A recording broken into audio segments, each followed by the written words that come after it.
Bueno, muy buenas tardes. Empezamos nuestra quinta conferencia. Voy a presentar a Daniela Cammack en español.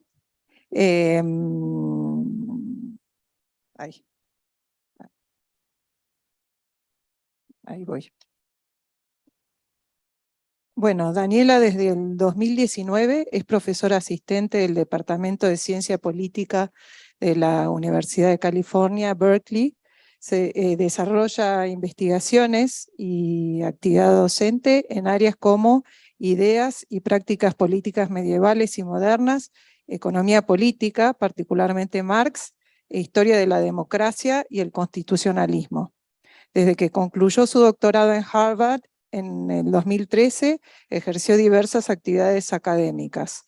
Junior Fellow in the Society of Fellows en Harvard, Visiting Research Fellow en Stanford y conferencista visitante y profesora asistente en Yale. Actualmente está trabajando en un libro sobre la democracia griega antigua. Bueno, Daniela, I give you the floor. Muchas gracias, Pilar. Muchas gracias. I'm sorry I'm not there in person, but I'm very pleased to be able to join you from Berkeley. Is it possible to turn the camera so I can see the audience, or will it be facing just you? If it's possible, not to worry if it's not possible.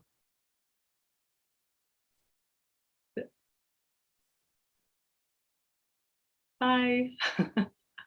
Oh, perfect. Just so I can see the room. Thank you so much. Hello. All right, lovely. It's a wonderful program that you guys have. I looked at it with envy.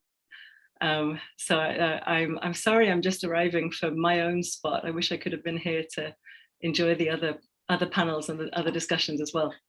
But I am going to talk today about why popular participation in politics seems a good idea, has seemed to be a good idea to some very few communities in human history, but some nonetheless. And I'm going to be tying it together with some thoughts on collective action and specifically, kind of most importantly, on the origins of majoritarianism. This is something that I've been thinking about for a while. I have a couple of papers I'm working on, this one on mostly archaic Greek material, and another which tries to take a broader sweep, including lots of classical material and tying some of the arguments I'll be making today into really a broad vision of both kind of ancient and modern democracy. This is working towards a second book, which is ambitious as I haven't yet finished the first one, but nonetheless. So I'll begin with the thought, with the claim that we're so often told there are so many reasons to be nervous of popular participation in politics, so we're told. The masses are said to be unpredictable, poorly informed, and easily manipulated, especially by charismatic political leaders. When they assemble in crowds, they're particularly vulnerable.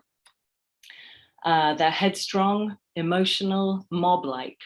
Think of the famous line in Federalist 55, James Madison: had every Athenian been a Socrates, every Athenian assembly would still have been a mob. We're told that the masses often take the wrong position on various issues. Wrong there usually implying something other than the outcomes preferred by certain important and influential elites. As a result, historically and globally, most decisions on policies, laws, and judicial disputes have been made not by masses of ordinary people, but rather by small councils or single officials, whether hereditary, appointed, or elected.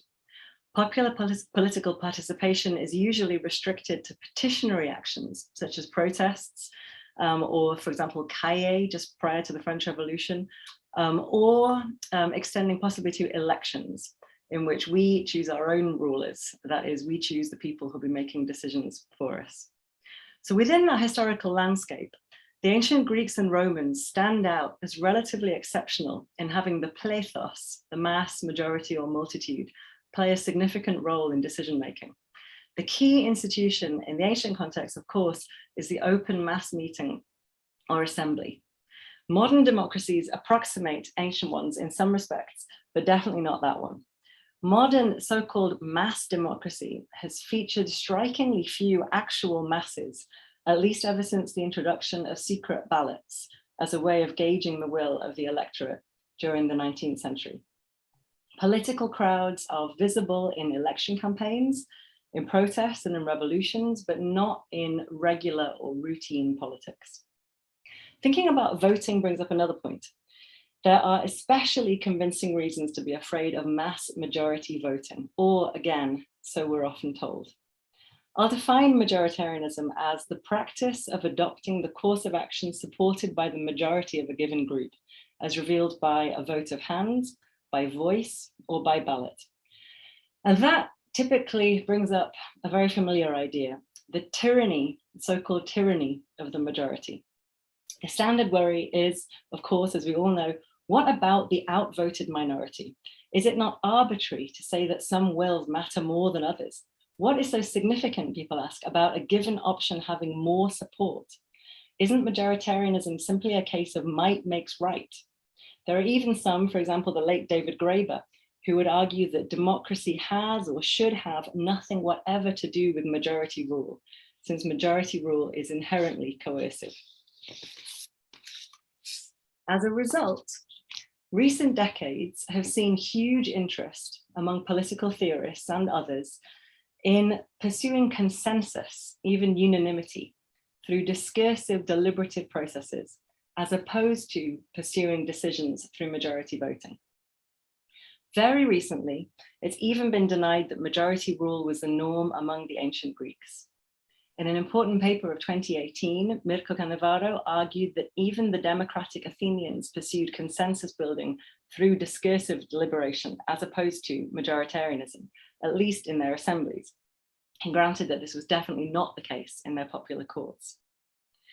That argument ran very much against the prior scholarly consensus, as represented by, for example, Françoise Grisey, Melissa Schwartzberg, Egon Fleig, and others. It's also, I think, a bit difficult to square with some important ancient material. For example, Aristotle's Politics around 1290a, where Aristotle argues that it is not right to define Democracia, as some people are now in the habit of doing, simply as wherever the plethos is authoritative, that's kurion. Because an oligarchy is too, and everywhere, the most numerous part, that's to pleion meros, is authoritative. From that passage, we get the impression that majoritarianism, majority rule, was practiced in all classical Greek regimes by masses and small councils alike. Nonetheless, Canevaro's argument is proving influential, and I suspect that's because it fits so well with the prevailing interpretation of majoritarianism as inherently divisive and therefore unpleasant, implying the conquest, we might call it, of the majority over the minority then being compelled to obey. There is something to that conquest picture of majoritarianism in the ancient Greek sources. For example, and most importantly, the language of superior power, or kratos, is used to describe the results of votes in assemblies in some classical texts, such as Aeschylus's Suppliants, which refers at 699 to the ruling hand of the demos, that's the kratousa hand of the demos. And also we can think of Thucydides 3.42, discussing the second debate on the Mytilenaeans, where it said that the position of Diodotus ekratousa defeated that of Cleon. And yet it seems to me that something else is also going on in the ancient Greek material, something that gives us a much more maybe glowing picture of majoritarianism than the one that we're often presented with today. The material I've been discussing so far raises two key questions. First, why should any community advance mass political participation, especially decision-making by large crowds of ordinary citizens? And second, why should anyone use majoritarianism as a decision rule? It seems to me that the Homeric and archaic sources, as well as plenty more classical sources that I'll discuss elsewhere, suggest connected answers to those questions. And interestingly, they are not the answers that are normally given in modern theoretical discussions of these topics. My argument, in brief, will be that to the ancient Greeks, the value of both popular political participation and majoritarianism, specifically mass majority voting, lay in revealing and thereby hopefully boosting the numbers and the enthusiasm of those willing to take part in collective action, preeminently, although not exclusively, collective military action. That was expected to maximize solidarity in the performance of the action eventually undertaken. Solidarity is my translation or interpretation of the ancient Greek term homonoia, which is more often translated concord, like-mindedness, or unanimity. Mass majority voting was an attempt to gauge the will and to firm up the commitment of potential actors for actions that they themselves would have to undertake. As such, it was a valuable indicator of the feasibility of a given course of action prior to undertaking it. This is an unusually positive interpretation of majoritarianism, but it does help to explain how it got off the ground in the first place. Mass public voting, I think, was an attractive decision rule, not only to those who found themselves in the winning majority, but also and even especially to those who were outvoted. It was valuable for all members of political communities because having a routine and decisive public reveal of enthusiasm for a possible course of action could reassure both original supporters and original doubters alike of the feasibility of the action to be undertaken. It wasn't coercion that led all members of the community to accept majoritarianism and brought members of the minority to invest their energies in the majority favored plan. Rather, it was the fact that the minority could see with their own eyes that their preferred policy was not going to work, precisely because it lacked the support of most of the people whose cooperation would have been essential to their plan's success. My basic thought then is that Patrick and Navarro, mass majority voting is best understood not as a system of rule opposed to unanimity and consensus, but rather as the best way of generating a group's unanimous commitment to a given course of action. In short, it's the best way to foster solidarity among a group and therefore maximize chances of success. This interpretation raises numerous questions concerning the role and relationships among collective action, majoritarianism, and solidarity in politics today. And I hope we'll get into some of those in our discussion.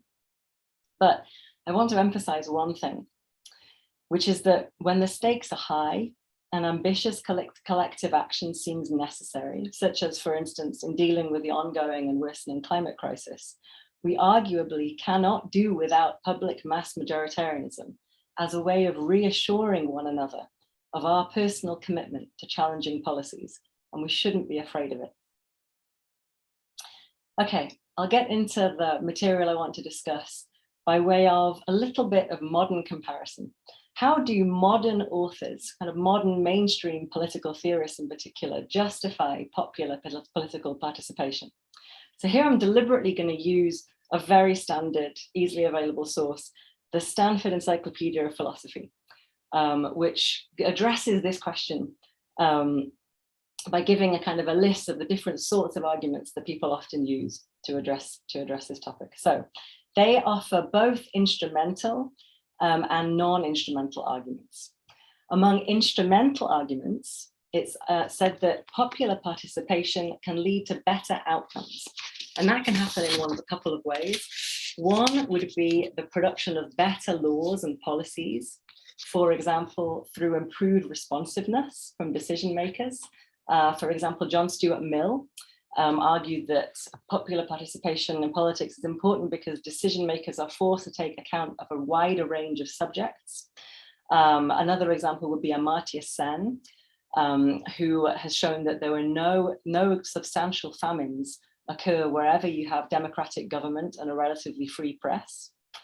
Another way of generating better laws and policies, it's said, is epistemic advantages when more people are involved in decision making.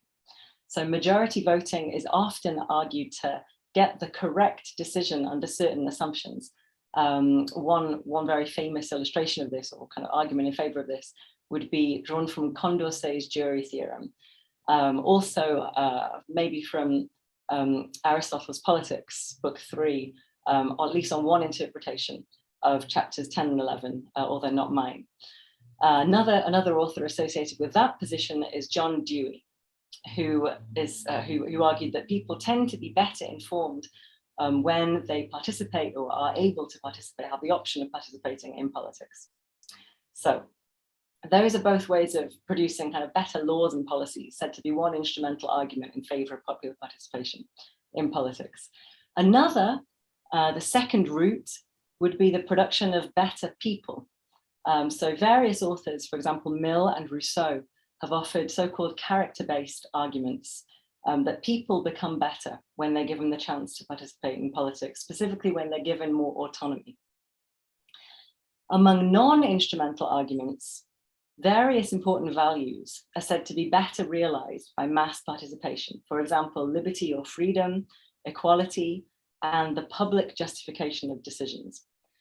All of these qualities or all of these criteria are valued because they're expected to enhance perceptions of the legitimacy of political decisions. So that's how modern authors tend to think about some of this material. How did the ancients justify the role of the plethos in politics, including most importantly, mass majority voting? There is actually remarkably little explicit justification for popular political participation, even in classical Athenian sources where we might most expect to find it. We do find some salient clues, however. So for example, Herodotus, 578, talking about the Athenians after the tyrants, argues that there was greater military success for the Athenians because they were fighting for themselves, not for a master. Another clue is from Thucydides, 240, Pericles' famous funeral oration, roughly arguing that the Athenians are admirable because we think it's better for actions to be decided by ourselves, since even ordinary people have the capacity to judge proposals. Another potential clue comes from the Athenaeum Politeia by the student of Aristotle from the 330s or thereabouts, chapter 41, on the return of the demos after the defeat of the 30 in 403. The demos, having become kurios or authoritative over affairs, established the now existing constitution. When the demos, having accomplished its return by its own efforts, made it appear just for it to assume the government. The key themes in those three passages are collective action, collective agency, i.e., that those who act should decide their own actions. And there we should probably think also of Aristotle's Historia Animalium, 488a, the passage about political animals there, bees, wasps, cranes, and humans. All those political animals are political because they engage in some one common task. Hen keti koinon ergon. The most prominent example of such collective action in the ancient world was undoubtedly fighting en masse. While the polis was certainly not only a military association, it was also certainly never less than one. And there's wonderful research, wonderful writing from Hans van Wees, David Pritchard, and also Victor Hansen. The ancient masses were very frequently faced with the question whether or not they should fight, whether they should negotiate peace. Relatedly, should they make alliances, i.e. should they expose themselves to fighting or not?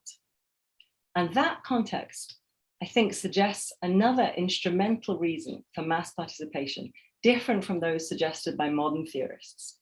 That is the need to know that those who will carry out a proposed action, for example, launching an attack on their opponents, are actually committed to that action before they embark on it. If a mass of potential fighters lack the appetite to fight, then there isn't any point in pursuing military action. It's extremely difficult to make people fight. You need either a dependable personal army, maybe thinking of a tyrant's mercenaries, or control of relatively advanced military technology. Maybe that's what we see today. Otherwise, they can only work if the populace is fully submissive to its leaders. But that's unlikely if the major source of military power is the mass of adult men themselves and they know it.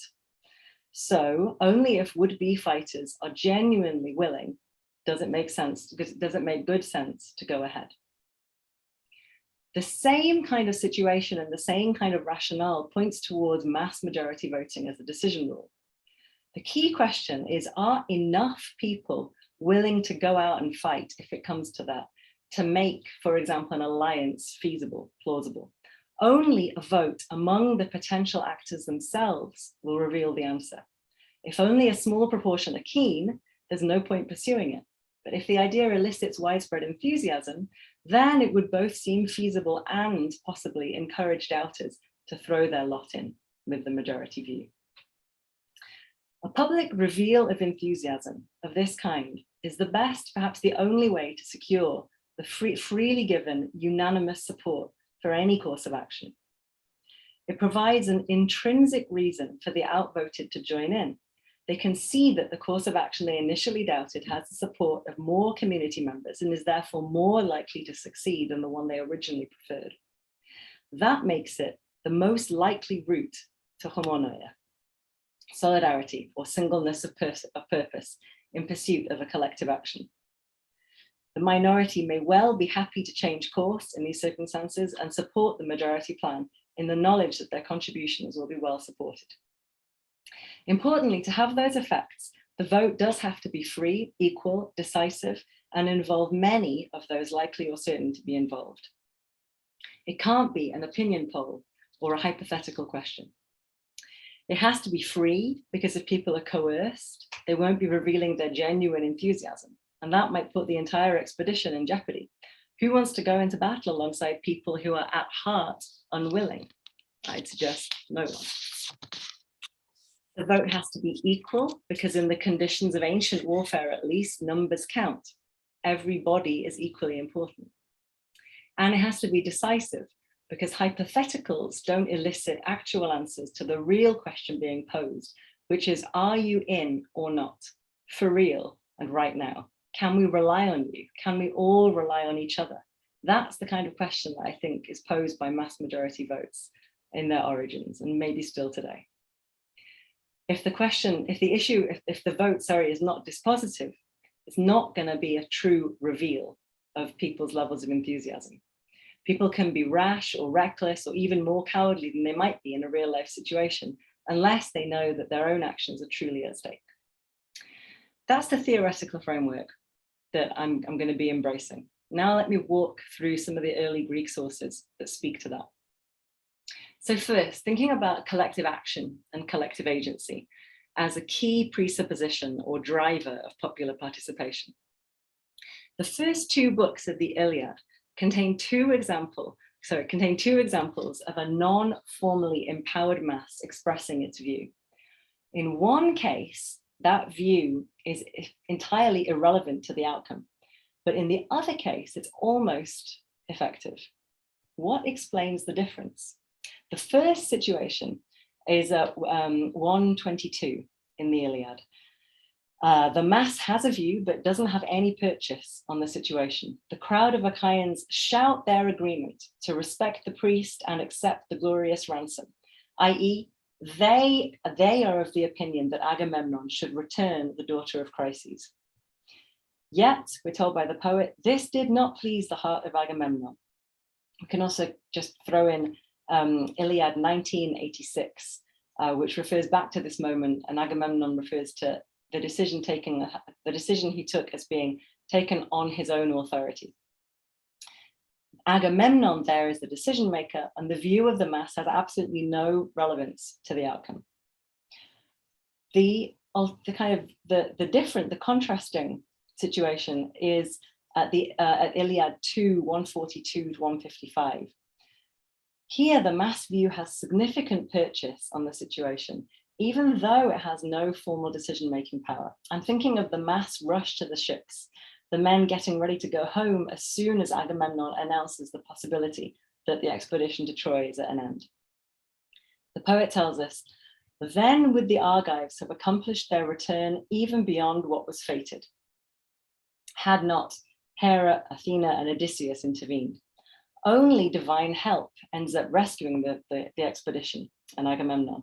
The agency of the mass is very significantly underlined by the poet. They almost had events in their own hands.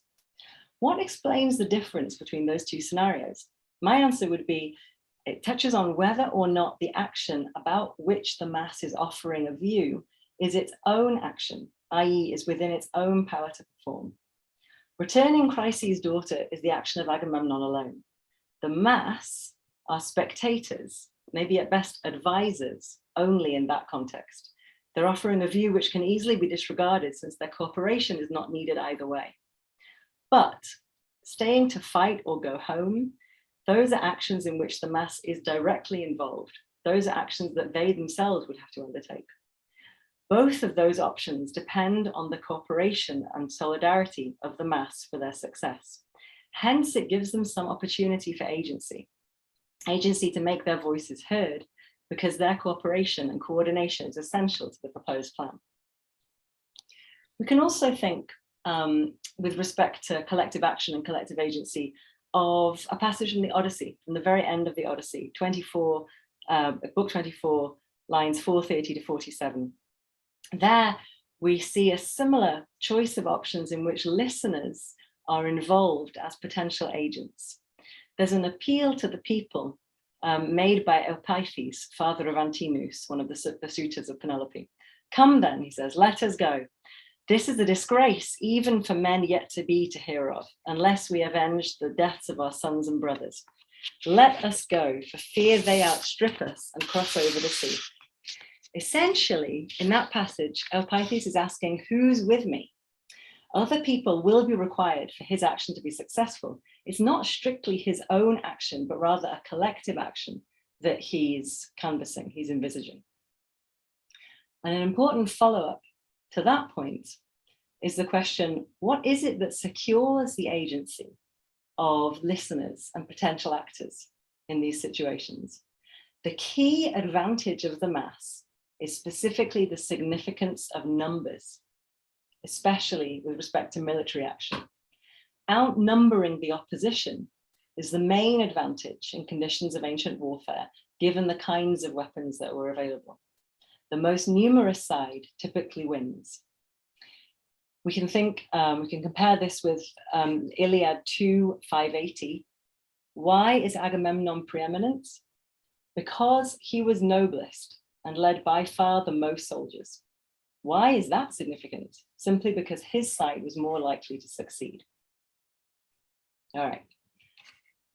That leads us on then to the issue of majoritarianism. So I've argued so far that whenever collective action is presupposed, whenever we're in conditions of collective action and numbers matter, public majoritarianism among potential actors will make excellent sense, because it's very attractive to ascertain and to shore up the commitment of actors, especially fighters, before going ahead. Strictly speaking, that kind of public reveal of enthusiasm does not have to mean a decisive vote. Two Homeric cases, again, are key here. Neither involve actual majoritarianism.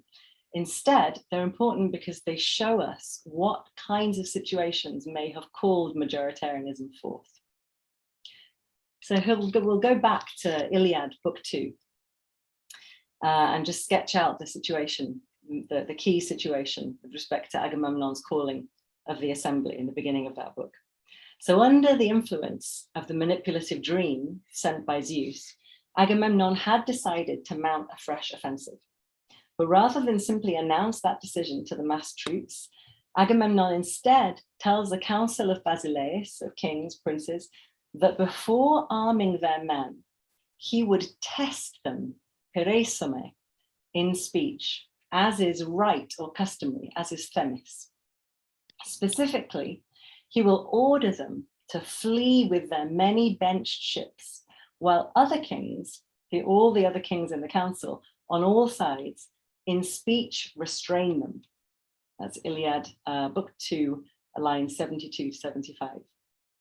Now the text doesn't explain Agamemnon's reasoning, but it seems pretty clear.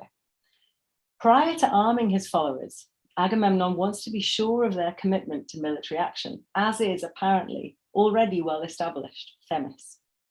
The mass is presented with two options, each with its own advocates among the leading men. Agamemnon is going to urge leave, and the other kings are going to urge remain. The elite intent is to shore up the commitment to remain. There are some echoes of Brexit there, I think, and as with Brexit, things don't go entirely to plan. As it turns out, Agamemnon's hopes prove optimistic.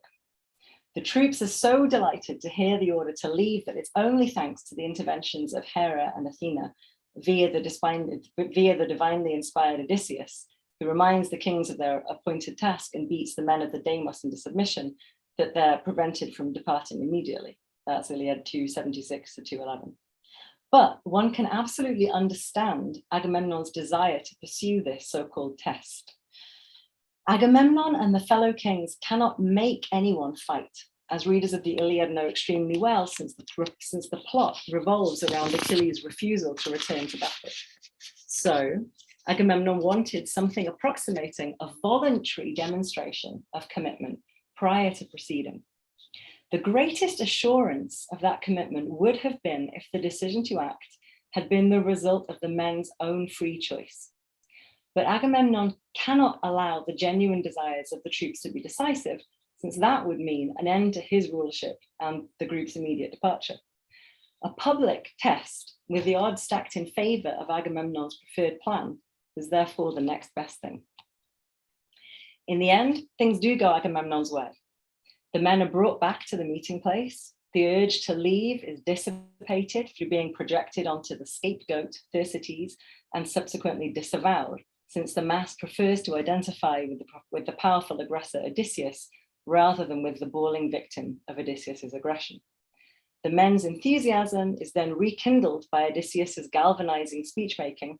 The men recommit to battle, and the war is eventually won, as we know.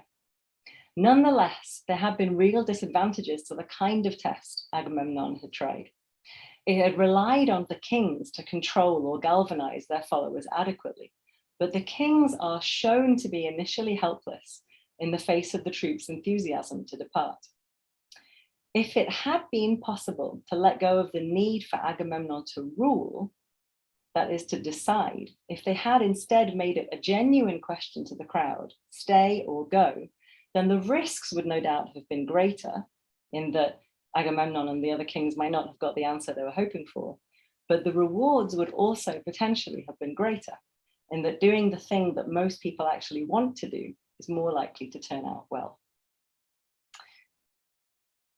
Turning back again to Homer's Odysseus, book 24, there is further evidence that majority voting of the kind that I think is maybe embraced or invited in the Iliad. Majority voting is on the horizon in these contexts at the very end of the Odyssey, just after the passage I just mentioned earlier. Egon Fleig also makes a lot of this. This is the passage involving Eupeithes. He proposes fighting Odysseus and those on his side. Medon proposes staying rather than going up to the palace to fight. And at 24:463 to 78, we're told that the assembly audience sprang up with loud cries, more than half of them, but the rest remained together in their seats, for they did not like his speech, but listened to Eupeithes. And thereupon at once, they rushed for their arms. Again, we see the context of collective military action. Two options are proposed and the audience is choosing between them. But this time, the poet pays explicit attention to how many choose which option. More than half do not wish to fight. The poet pays attention to this surely with an eye to reckoning the potential success of either side. The implicit thought would be something like, if only a minority wants to do this, it's not likely to work out well. most people don't or won't offer support, this is not going to be a successful venture. And so it turns out, the more than half of the audience who didn't wish to fight are vindicated at the end of the poem by divine intervention, this time directly, with Athena putting a stop to the fighting. The above examples only hint at why majoritarianism might have looked like a valuable strategy in these circumstances. The first source that we have, though, that kind of implicitly suggests actual voting is Spartan. The Spartan rhetoric, possibly 7th century, drawing from both Tyrtaeus, the 4th fragment of Tyrtaeus, and Plutarch's Life of Lycurgus. So the first clear sign that people saw the benefit of following the will of the mass of fighters is from the Spartan rhetoric. The polis in that text is described as being in the care of the kings, while the elders initiate council and certain damos men respond. The key line for my purposes is the following: Kratos, superior power, and Nike, victory, are to go with the plethos, the mass or majority, of the demos. So altogether, superior power and victory are to go with the majority of the demos. There is a striking ambiguity in that line. Is the reference to the superior power and victory of the majority of the assembly over the minority within the assembly? Or is it to superior power and victory of the mass of the demos over Sparta's external enemies? Another possible thought, and actually my preferred interpretation, would be that those seemingly different references actually come to the same thing. It may have seemed obvious to people at the time that victory over their enemies would go with the mass of the demos. So for that reason, it's important for even the skeptical or dubious to join in with what the mass or majority of the demos wanted to do, i.e., for the majority choice of action to be accepted and advanced by all as the criterion for determining group action. And that leads us finally to Homonoia Solidarity.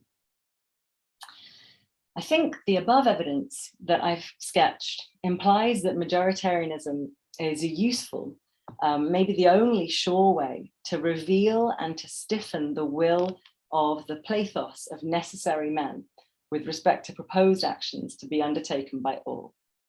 What about the rest of my suggestion then? That this should be regarded by us, and actually was regarded by the ancient Greeks, as important for securing homonoia, unanimity, concord, solidarity, single-mindedness of purpose.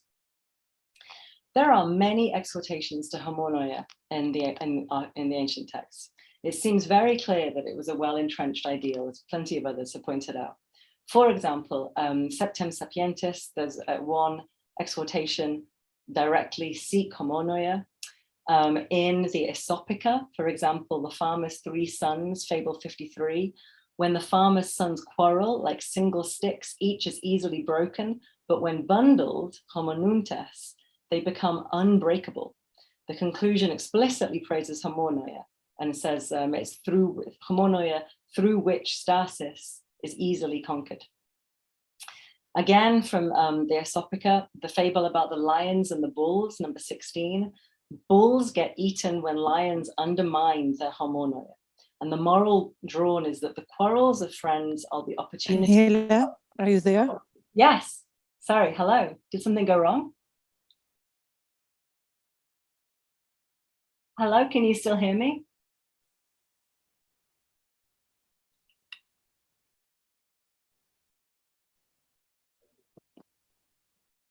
Can you still hear me? I can still see you fine.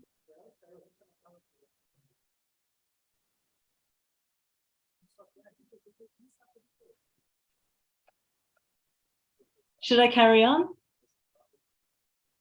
Oh dear.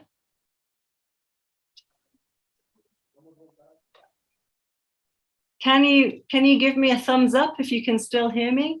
Is anyone there?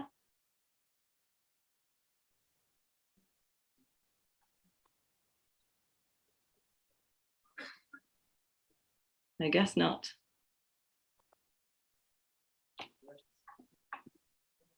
Hello, Daniela. Hello. Did I cut out? Yes. Can you repeat the last 2 minutes, more or less? Yeah. What was the last thing you heard? I don't know. Oh. No worries. Okay. All right. I was turning to homonoia. Yes. To solidarity. About solidarity, about homonoia. Yeah. I think there are the last minutes. Okay. Okay. So I was just offering some evidence that homonoia was indeed a well-entrenched ideal. For example, Septem Sapientes, Sic homonoia, then Aesop's Fables 53 and 16. In 53, when the farmer's sons quarrel, like single sticks, each is easily broken, but when bundled, homonuntes, they are unbreakable. The fable about the lions and the bulls also, the bulls get eaten when lions undermine their homonoia, the moral being that the quarrels of friends are the opportunities of foes, and homonoia is the savior of those that use it. There's a lot of evidence also that homonoia is not about sharing opinions. It's not about having a similar view of anything. Rather, it's about performing actions together, single-mindedness of purpose, we might say.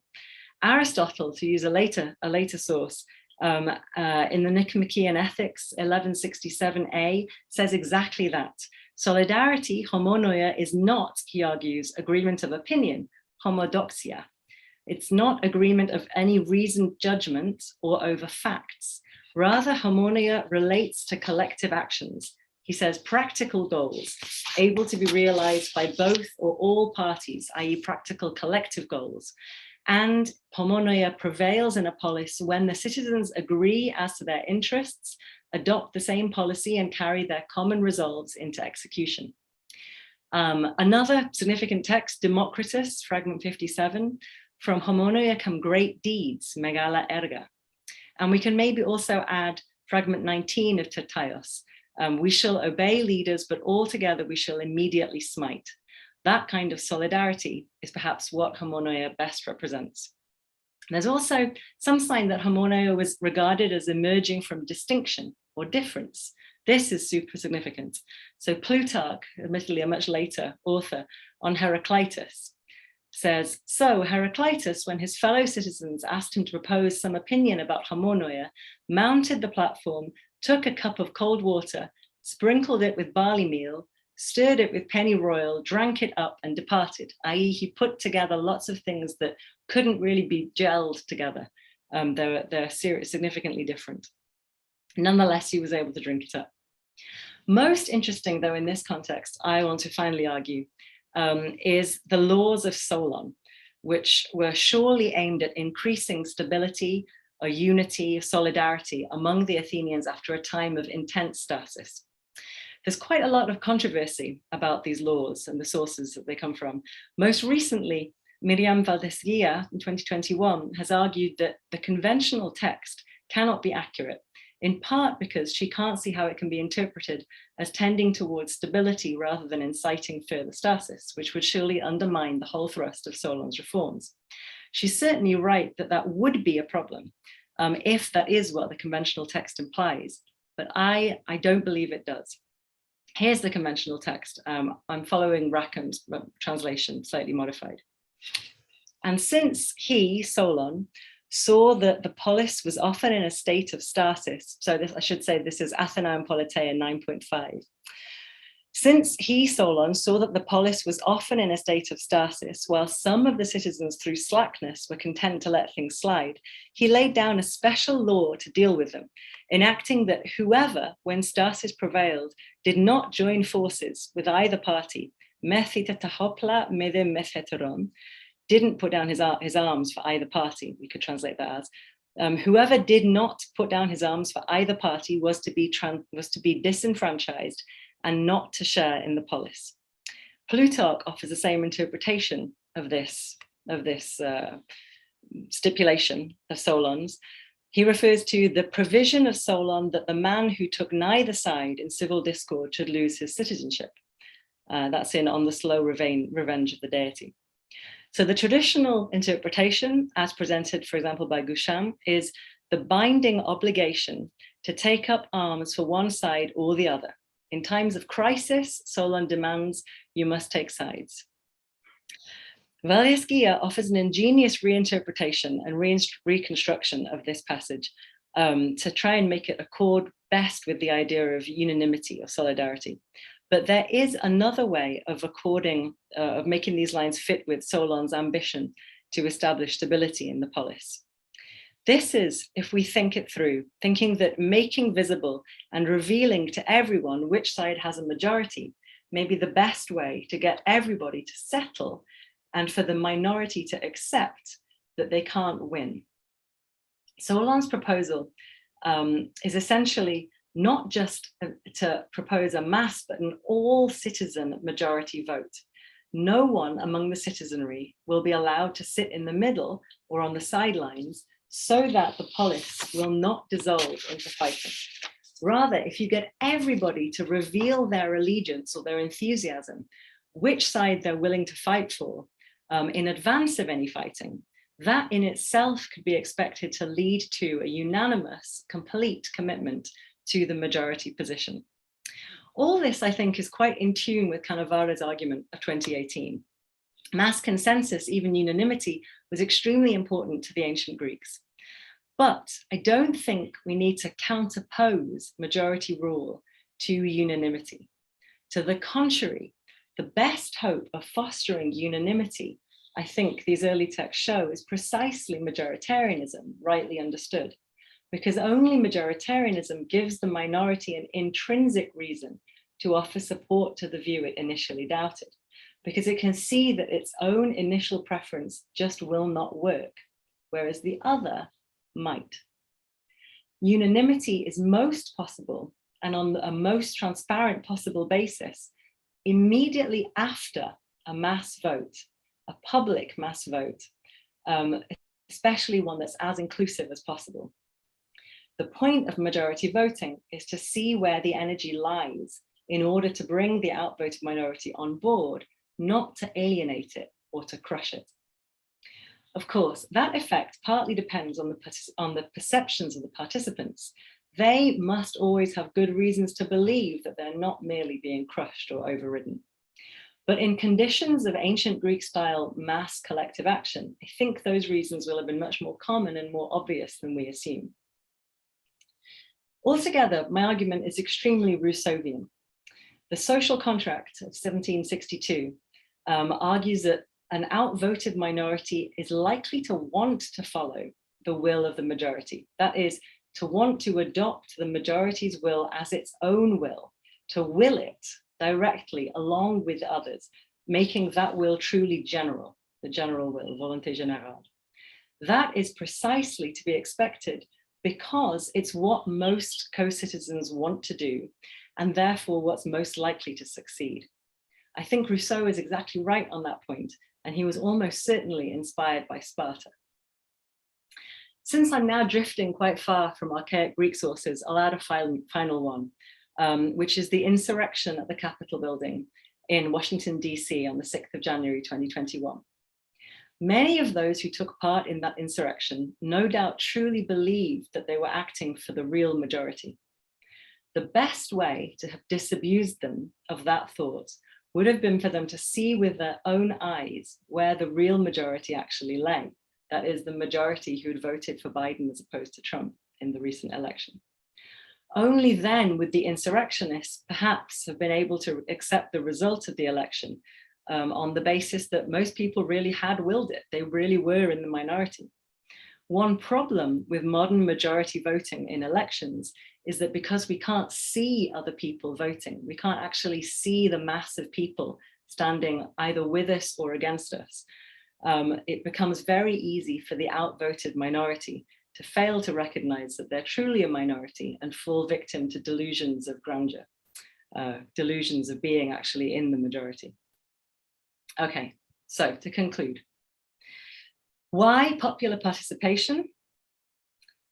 In the ancient Greek context, it's because the mass really mattered, not in the first instance to ancient Greek politics, but rather to ancient Greek projects, especially military projects. They're indispensable for security and the defense of the polis. That was arguably, possibly, as far as we can tell maybe from the sources, that was arguably even more important for securing the political power of the mass than their productive capacities. It's what gave them maximum traction or leverage against their political elite. The implications of that are quite interesting. When considering mass and elite relations anywhere, we can ask, how much does the political elite rely on the mass? Especially, how much does it rely on its sheer numbers for survival, paying attention both to production and to protection from outside opponents? And how much, vice versa, does the mass rely on the elite for its survival? Whoever is indispensable has the upper hand and can gain formal political power through that channel. The worry for us today, from that perspective, is that many modern masses seem quite dispensable. There are relatively few actions and maybe no collective actions involving them that are necessary for the future of any community. Very small numbers of people control both military technology and instruments of production.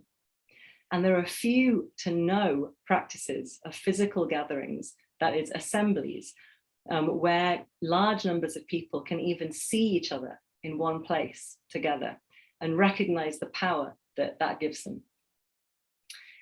It's not easy from this perspective to see how popular participation in decision-making can really get off the ground.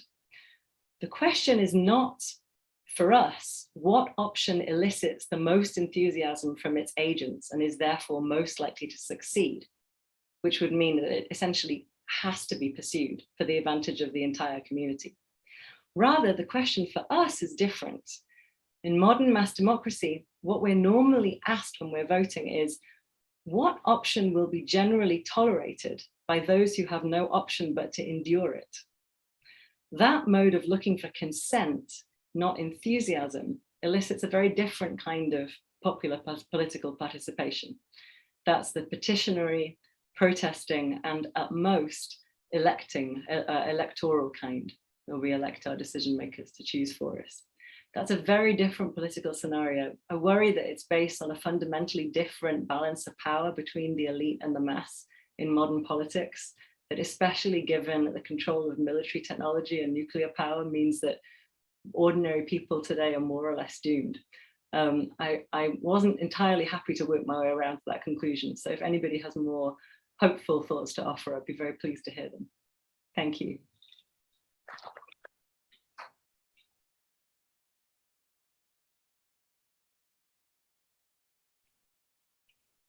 Thank you very much, Daniela, for your interesting exposition. And now we open up the debate. Who wants to start?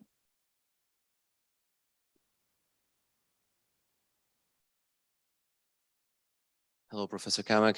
It's Eduardo Wolf. I think we only spoke through email, so let me thank you for having accepted our invitation. It's a great pleasure to have you in our seminar. So thank you so much for the invitation. And thank you for your talk. Fantastic, very inspiring. So I have lots of questions. I will ask only two now.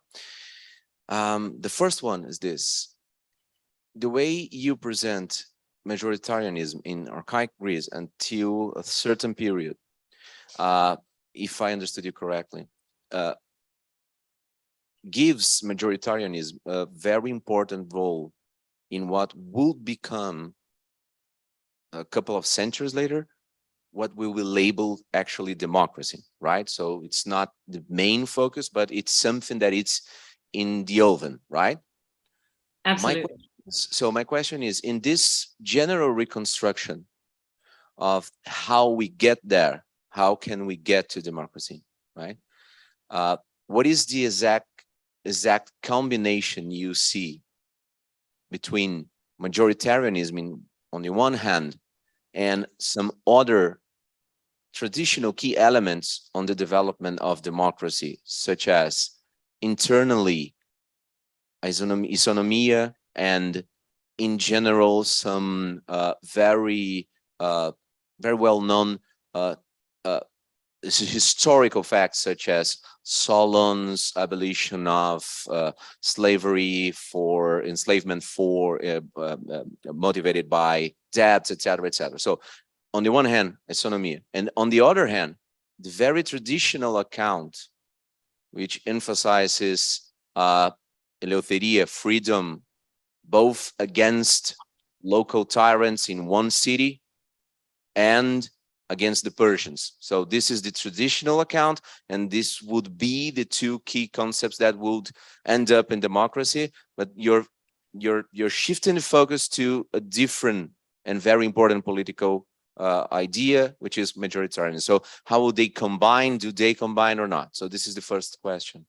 And the second one, I'm sorry, it's a very general one and not specific on this wonderful work you're doing, but it's about the end of, not only about the end of your talk, but about something that I think it's part of the spirit of your talk here today, and how you connect some lessons on majoritarianism to our current discussion and our current political issues. And look at Chile, right? And look at how things are right now in terms of a majoritarian or so-called majoritarian decision in a new constitution being discussed. Some supposedly or arguably or pretty well established progressive conquests or at least ideally conquests that this new constitution would advance, versus the very at least right now very possible scenario in which it will be majoritarily disapproved. Majorly it would be not approved right now.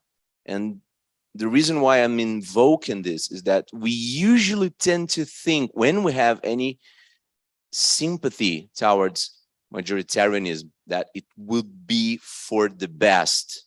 Mm-hmm. Now, and this is only a very mild scenario. We could invoke very much tougher ones. So these are the two questions. And thank you once again for your talk. Thank you so much. Thank you so much for those wonderful questions. Both fantastic. So the first question on the relationship between the story that I'm maybe trying to push about the importance of majoritarianism to mass rule in the ancient Greek context, vis-a-vis, for example, isonomia, eleutheria, Solon's reforms, the more kind of traditional aspects of that story. I'm increasingly thinking that, well, I should probably start by saying that my interpretation of Democracia is explicitly that the demos, understood as the common people, the collective common people, are on top and prevail over the elite. I see isonomia as being a very important part of that bundle, a part of that situation, in that one of the earliest things that the common people wanted, it seems from our evidence, sketchy as it is, was just that they should be on an equal legal footing with the elite, that they should not be subject to kind of arbitrary elite decision-making, but they would also have the right to take their complaints to a court, to be heard, to be treated as having kind of an equal legal standing as citizens. So I think that was a very important first kind of goal for the common people. Later, in the kind of mature classical Democracia, they're looking to achieve many more things as well on top of that. And so I think in a way the program becomes more ambitious. I think it's predicated entirely, that program and the success of that program is predicated entirely on for example, the end to the enslavement of citizens. I mean, that's crucial. You can't, you have to be able to take part in politics in order to make all these things happen. But I also think it's predicated on the capacity to have a clearly united view put forward by the demos in the assembly, to be able to say, this is a view that we are all going to support. On one issue or another, we can say, this is the thing that is demanded by the mass. And that, I think, having that kind of solidarity among the common people has to be predicated on this public reveal of enthusiasm for any particular goal. So I think these things fit together. I mean, the book that I'm writing, I try and show kind of how they fit together. It's a fascinating jigsaw, because every point you want to ask, wait, was this sufficient? Was this necessary? What is predicated on what? But I think that one thing that's definitely necessary for classical Greek Democracia, as we see it, as we understand it, was just that the common people were able to get things that they wanted established, the actions that they wanted to pursue, policies that they wanted to pursue. And that relies on there being a common will asserted and defended by a huge mass of ordinary people as a whole, enough that the political elite has to pay attention. Now that, I think in some ways, focusing on the disparate or the kind of discrete qualities of things, policies that the Athenian demos and other demoi got through, is a really helpful contrast when you compare it to modern politics in the context of bundling at the level of political parties, and I think also things like the Constitution in Chile. So what's so striking is that in modern politics, we are very seldom asked to decide yes, no on a particular option, on just one question. We're very, very often asked to decide on a whole manifesto or a whole constitution. Many different issues are bundled in together.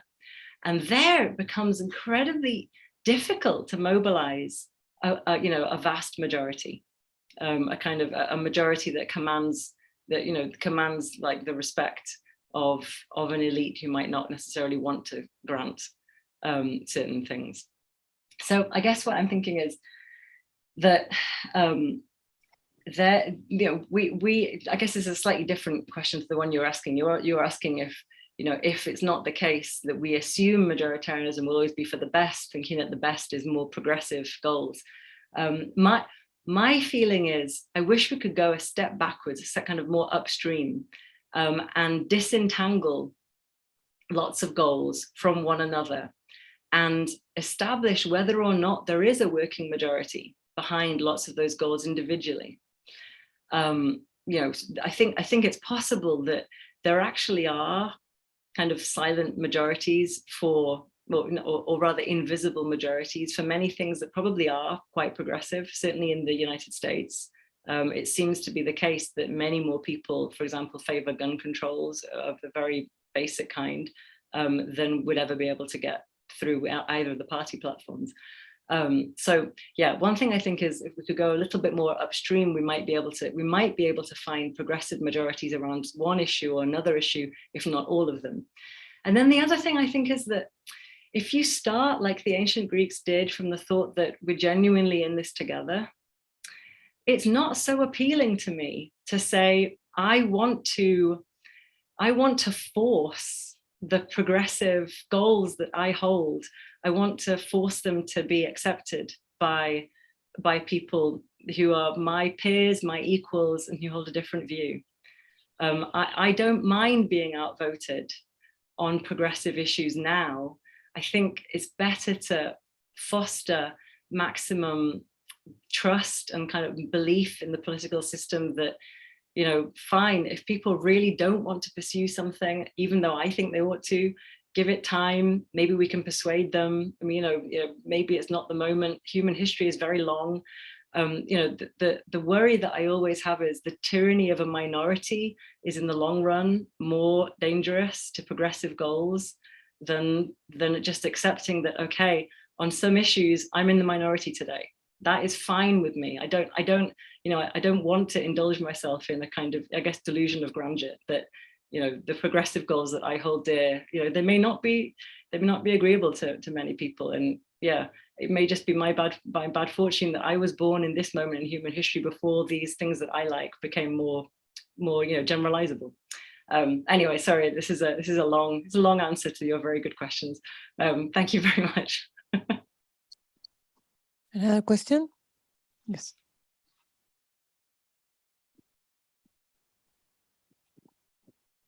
Hi, I'm Helena.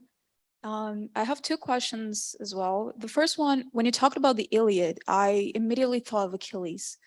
He's a main factor of motivation in the army.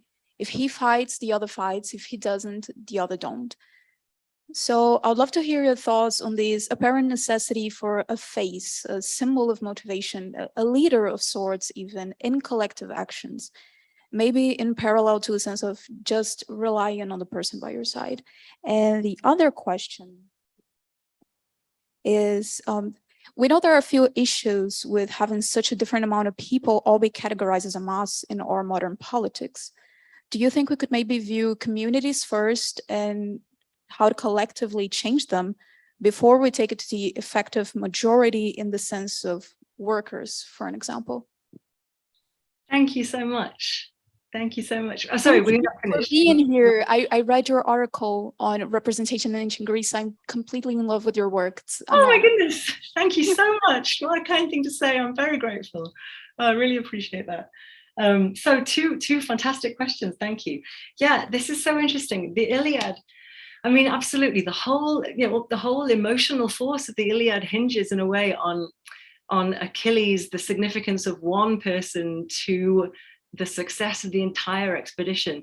I mean, one thought would be that the poem problematizes that in so many ways. I mean, that there's such an interesting tension being elaborated between the importance of a single figure versus the mass. The expedition is in a way nothing without the ordinary fighting men, but equally the ordinary fighting men will not fight, or at least Achilles' followers will not fight without him.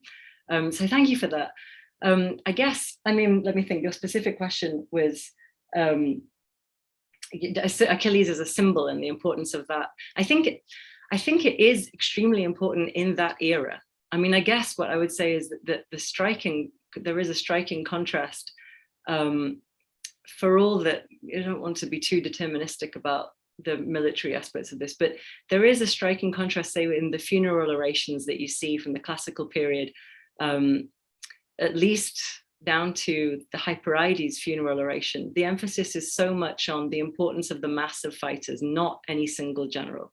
There's always that tension, I think, in ancient Greek military and political scenarios. There's always this kind of polarization or polarity between leaders versus the mass of followers. And I don't think it gets resolved.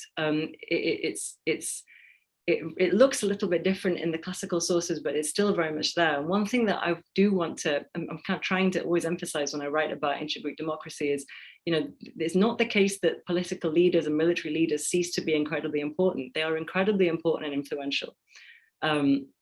But what's significant about democracy and even democratic military organization, so thinking here of the fact that generals were elected, not just in Athens, but all over the place.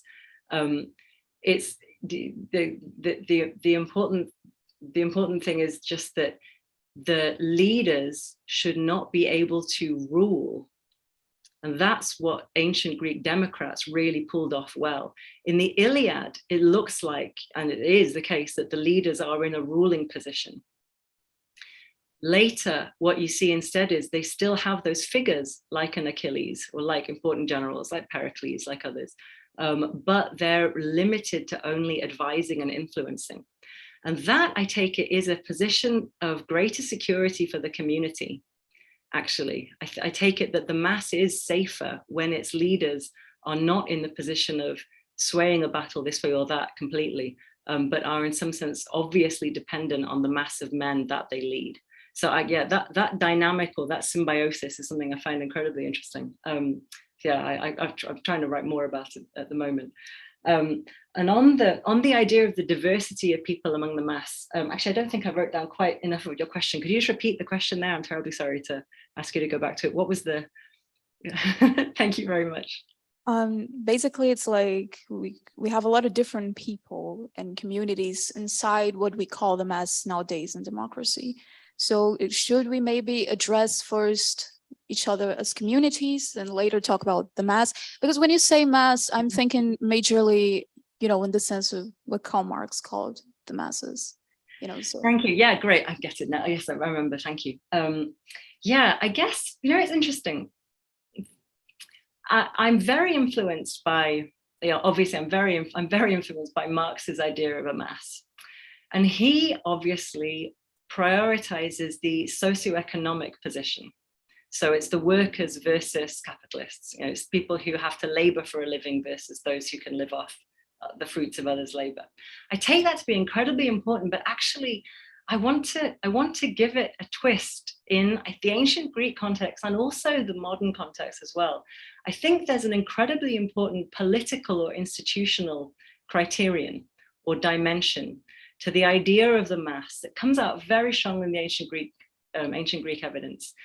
And that is, it's actually helpful to think of the mass really as made up of people who are politically significant when they take part in collective action and not otherwise. I think we can think of entire societies as basically divisible into two groups. There are people who are politically significant when they act alone. They have personal political influence and power. And then there's everybody else who, when they act alone, are basically irrelevant politically, largely because they're also irrelevant socioeconomically. The two things often go hand in hand, but they're not quite the same. One thing I'd really like to put forward for consideration is the thought that we should think first and foremost of the mass or the masses as being those who are powerful when they engage in collective action. And that's kind of the first cut I'd like to offer. Again, I think it maps onto socioeconomic position, but it's not just that. I think it's really easy to see these people, this group in the ancient Greek context, precisely because we see Democracia, we see that there's a role for free, personally undistinguished, and saliently indistinguishable working men. Obviously, it's men there, but I think there's no reason why it couldn't equally be women, anyone today. The key thing is that it's people who are unimportant politically as individuals working alone, but can be very politically significant when they act with others. It's basically, there's people for whom solidarity is important, and it's the only way they can flex their political muscles, versus people who are going to be influential regardless, whether or not they work with others. So I think in any society, there are always these figures who are individually influential and powerful. And the job for Democrats has to be to say, okay, we're going to have those figures, we're going to have a political leaders, but we're not going to let them make decisions for us. We're not going to let them rule. We're only going to let them lead. I think that's what's so incredibly interesting about ancient Greek democracy in general, and particularly Athenian democracy, because I think they put the courts to amazing use in controlling and disciplining their political class. And that's what really, I think, makes the Athenians, you know, worth studying, actually, as a kind of political model for us or for any other time. But yeah, so I feel that on that definition of a mass, that the obvious diversity that we see in communities today it takes slightly a back seat, because I think that the one thing that most people have in common is they're not significant politically unless they work with others. And that holds true. I mean, maybe there are varying degrees, for many people, but I think it's a fundamental distinction between the two categories in a society. That's how I kind of divide up elite versus mass. Thank you very much for that question. I'm really glad I had the opportunity to speak to that. Thank you. Thank you. Another question?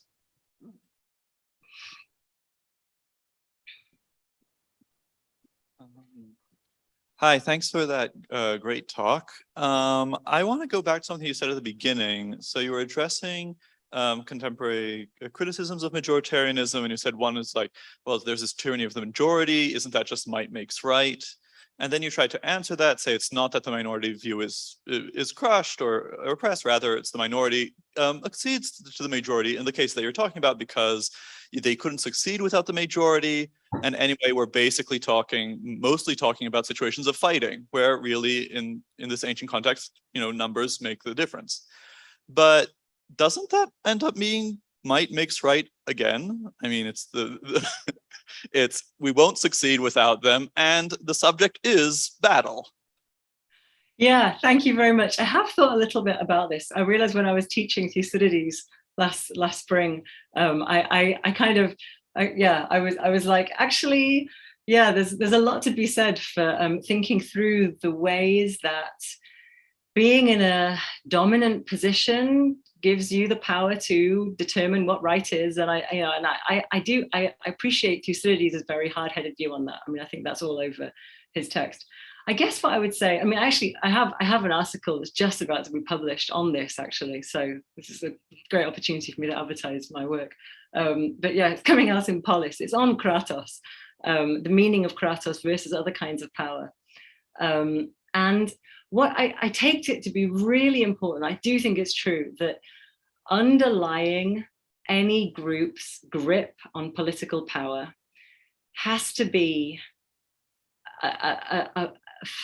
the recognition by the entire group that they are on top, that there is a dominant group.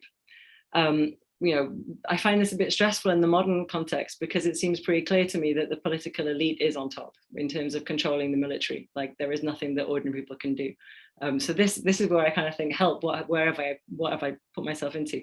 But what's interesting in the ancient Greek context, I think, is that after two moments of mass military success, so after the reforms of after the kind of siege in the time of Cleisthenes, although Cleisthenes wasn't there, and then again, really obviously after the civil war involving the 30, you see the obvious military power and military superiority of the demos translated, or there's an attempt to translate it into constitutional and institutional processes that will retain its dominance and in a sense are predicated on its military dominance, but that are accepted by all as legitimate and authoritative on some other grounds as well. I mean, so what I find really interesting is that what I'm starting to see is a kind of transition from pure kratos,